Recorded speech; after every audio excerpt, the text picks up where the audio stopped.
2,119 mining firms owe the Federation 2.76 billion naira as government earned 624.45 billion naira from the sector in 13 years, says NIT 2020 Solid Minerals Audit Report.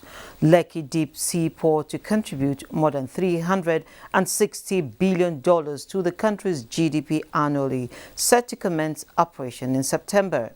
All is now set for the unveiling of Africa's largest maize pyramids in Nigeria. Plus, oil prices fall by around $5 a barrel on Monday as investors paint hopes on diplomatic efforts by Ukraine and Russia to end their conflict. This is Business Express on the network service of the NTA, and we are reaching you from Abuja, the nation's capital. I am Leah Katun. Baba today.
Welcome to the program. The National Insurance Commission (NICOM) has revealed it will soon commence the ranking and rating of companies. The Commissioner for Insurance, Mr. Sunday Thomas, said it would be in line with the number of claims received and settled yearly. He made this known at the retreat for reporters with the theme Improving Insurance Access Through Market Development and Innovation in 2022 and beyond in Uyo, the Akwa Ibom State capital, at the weekend. Barring unforeseen circumstances of pandemic proportions, the Commission has projected the insurance industry's gross premium income GPI to grow from 630 billion naira in 2021 to 6 trillion naira by the year 2030. The insurance sector regulators said the projection rides on the crest of carefully tailored initiatives meant to stimulate growth in the sector. The 2020 Solid Minerals Sector Audit Report published by the Nigerian Extractive Industries Transparency Initiative (NIT) has revealed that more than 2,000 mining companies operating in Nigeria's solid minerals industry owe the Federation more than 2.76 billion naira. In the report released on Sunday, NIT said the debt was as a result of the failure by the 2,119 companies to pay their statutory annual service fees for respective mineral titles. Of the total of 7,605 mining titles issued to various operators in the industry by the government in the last 5 years, the report said only 6,010 were valid as of December 31, 2020. Other details show that during the year, the federal, state and local governments shared 8.89 billion naira from solid mineral revenues, while the sector accounted for a total of 624.45 billion naira contribution to the Federation account in 13 years. A breakdown of the distribution among the three tiers of government showed that the federal government received 4.07 billion naira or 45.85%. States and local governments received 2.07 billion naira and 1.59 billion naira, representing 23.25% and 17.92% in that order, while 1.16 billion naira or 13% was recorded as share of the derivation revenue to the relevant benefiting states. Total minerals exports in 2020, NTA said, was about 32.99 million tons valued at $42.46 million, with China accounting for 80% of the total exports and the major destination for Nigeria's solid minerals exports during the year. And so we move to the power sector. The concern of all Nigerians. The transmission company of Nigeria, TCN, says the current load shedding being experienced nationwide as a result of very low power generation by the generation companies. TCN adds that presently the cumulative generation nationwide is low, and generation companies have attributed these to several factors, including poor gas supply, faults in generating units of generating companies, scheduled and unscheduled maintenance, all of which have caused most power generating companies to limit their generation and sometimes not generate at all. A summary of the power generating profiles in the last 2 months show that 14 gas power generating stations were either not generating at all or had limited generation at various times within the period, thereby further depleting the quantum of power generation available for transmission into the grid on a daily basis. And we're staying with that to shed more light on challenges of power generation, distribution, and possible alternatives is the Secretary Network for Electricity Consumers Advocacy of Nigeria, NECAN, and Lead Director, Energy Consumer Consultancy Services, ECCS, Uket Obonga. You're welcome to Business Express. Thank you for having me. Great. So we've had this concern spanning a number of weeks now, low supply, and some attributed it to the dry season, meaning that the hydro stations were having some challenges there. Some say poor gas supply, others say it is technical. What exactly is the problem? Well, thank you very much. And as you have stated in the prelude here, the problems here, like it said, is ability to generate electricity. There are, for now, 26 generation plants, companies that generate electricity. And you have 3 hydro that uses water. And the other 23 are powered by gas, thermal plants. Now, each time, particularly this period of the year, you have no rainfall at all. The dams, the waters in the dams go down. So the 3 hydropower plants cannot really generate optimally. And we have 23 thermal plants that uses gas to generate. And the GENCOs are telling you that we are unable to pay for gas, to pay the gas suppliers. In this case, you have major gas suppliers like Nigerian Gas Company and others. We are unable to pay for gas. And because of that, the suppliers are not willing, because there's an accumulation of money that they have, expected to receive or to be paid, which is not done. So that is where we are. Then secondly, the generation companies will tell you, or the GENCOs will tell you, that maintenance issues, scheduled or unscheduled maintenance of our machines that have issues. And this maintenance they are talking about here is as a result of the surge. They generate a particular quantum of energy, push it to TCN, that quills it to the distribution companies before it gets to the end users. But in between, when they have loaded their plants to generate, say for instance, a particular plant is said or is supposed to generate, say, 600 megawatts of electricity. And in the process of doing that, the system operator of TCN, who controls, will call and say, no, please bring it down. And meanwhile, the plant is programmed to generate 600 megawatts of electricity or 400 megawatts of electricity. They cut it in between generation.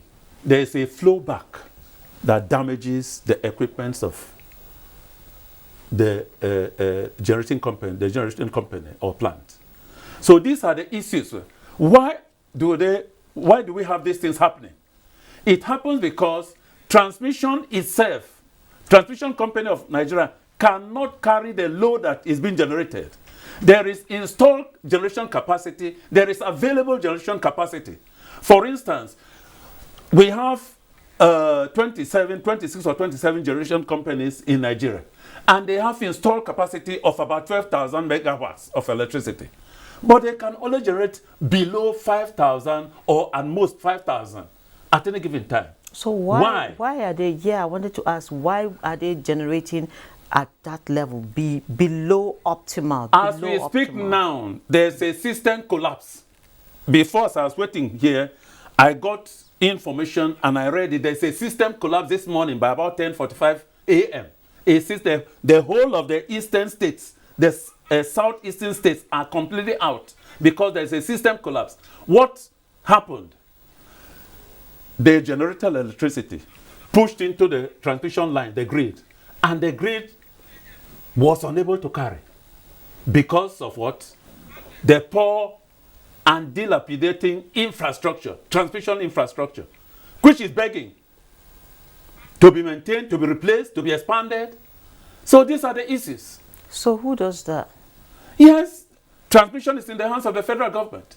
Transmission Company of Nigeria, TCN, is in the hands of the federal government of Nigeria. Distribution, 60% of the assets taken over by distribution companies, private investors. Generation is in the hands of private investors. But transmission is run by the federal government of Nigeria. And we have heard of billions upon billions of naira, that hundreds of billions of naira sunk into TCN. Are we getting the results? Simple automation of their processes is not there. If the system operator is to change instructions earlier on given, he takes a phone to say, hello, are you transmitting? Are you supposed to be generating up to 400? Please, the system cannot carry. Can you bring it down to 200 or 250? So these are the issues we have. It's amazing that this has become a perennial discussion. Yeah. Last year, March, we had this discussion. Yes. In fact, I traced it from the time I came into Abuja all the way back to 2013. Right. If memory serves me right. Yes, that every right. March we have this conversation. Problems, yes. Yes. Why is it so difficult for us to, we've seen governments come and go, we've seen company heads come and go. Why is it so difficult for us to address this issue before March? This is okay, we are talking of maintenance. Let us take maintenance, for instance. Like I heard the Minister of Power, Engineer Leon, said the other day, I think last week, Thursday, when he said, okay, we are unable to generate and push out electricity to Nigerians because the GENCOs are unable to generate enough electricity. They are maintaining their equipment. Are you suggesting to and telling the whole world that 26 or 27 generation companies are maintaining their equipment at the same time? There are no contingency plans. There is no strategic plan in place to handle this. Are we not aware that the hydro plants, this period of the year, the water level in the dams will go down, go low? Nothing is being done. Nothing is being done to replenish. We don't have water reserves to release into these dams to continue. So the question is strategic thinking and strategic planning, which is not there. Some people are accusing the GENCOs of intentionally making it so because they have outstanding payments with the government. So they're intentionally shutting down the power supply. Now, the Executive Secretary of the GENCOs, Association of Power Generation Companies, how do you call it, APGC, Dr. Mrs. Joy Ogaji was in this program, I think last week. And she made a statement that money give us money, and there will be power in the grid, money in the hand, and power will be there in the grid. So what are they saying? They are saying that they have not been paid for electricity generated and given out. And that when the system operates, I'm not their spokesperson, at least I read through what I listened to an interview, that is why I'm referring to it. Mm-hmm. That they have not been paid. Why? And they came up to tell the world that the reason why they are increasing tariff just last year and brought in what they call service-based tariff, the assumption was that so that there will be liquidity, more money. But is that the case today? So how do we get out of this quagmire? Number one, as far as we are concerned, we have to go back to the beginning. I have said it often.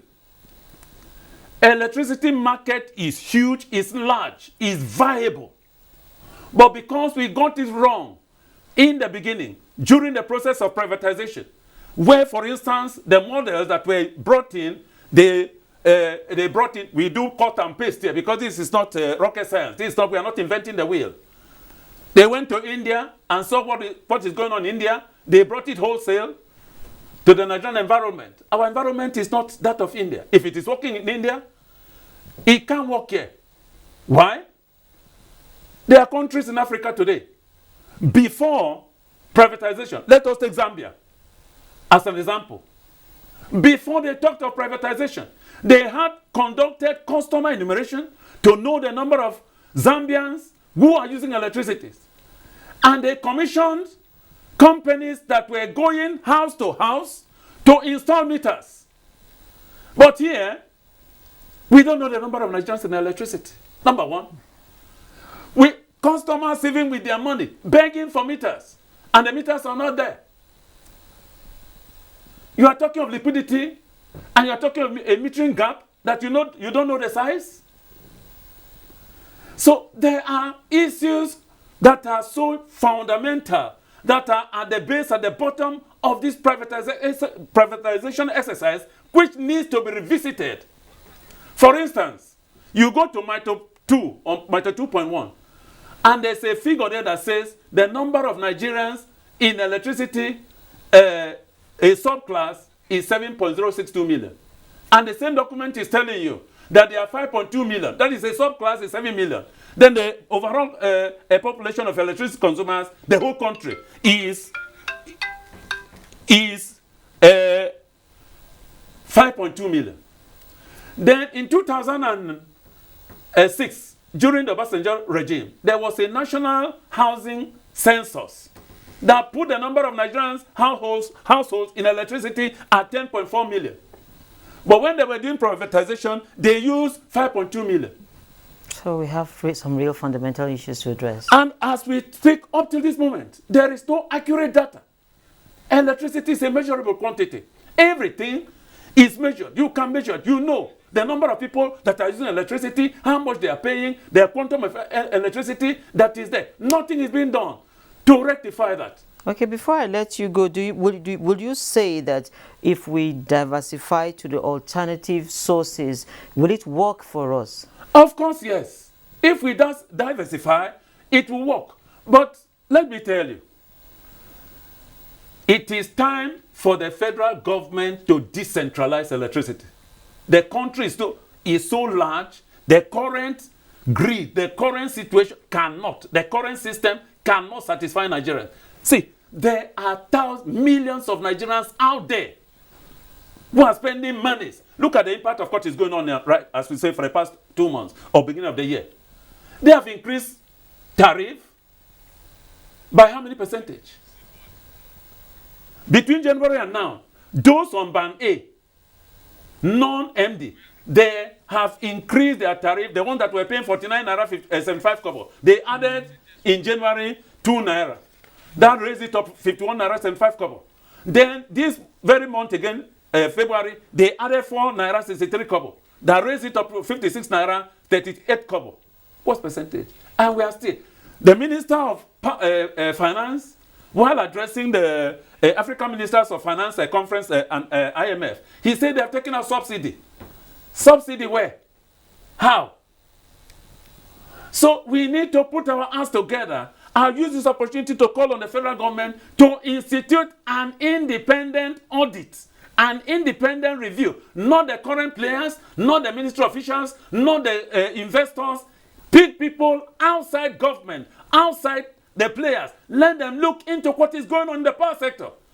For crying out loud, what is going on there, what is happening here, can be surmounted by Nigerians. It does not take rocket science. Okay, I must sincerely thank you, Mr. Oket, for spending time with us. I feel your passion. Thank you so much. Thank you. You're welcome. Thank you. So we move ahead to the global commodities market.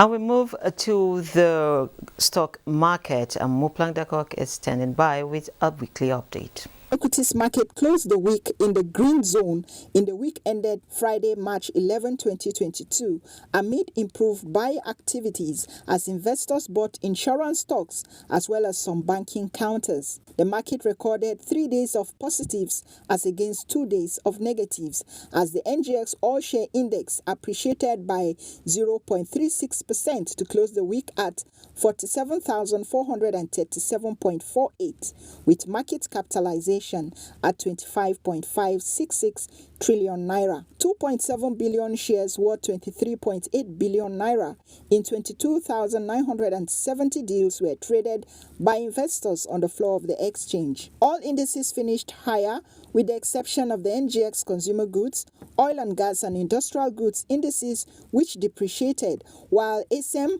Growth and Sovereign Bond indices closed flat. The financial services industry measured by volume led the activity chart with 2.3 billion shares valued at 14 billion naira in 11,900 deals. The conglomerates industry followed, while the third place was the consumer goods industry. The top three equities for the week were FCMB Group, Unity Bank and FBN Holdings, which accounted for 1.633 billion shares. 17,399 units of exchange-traded products ETPs valued at 933,567 were traded in the week in 24 deals, as well as 10,306 units of federal government bonds valued at 10.78 billion naira. 36 equities appreciated in price in the week. 33 equities depreciated in price, while 87 equities remained unchanged.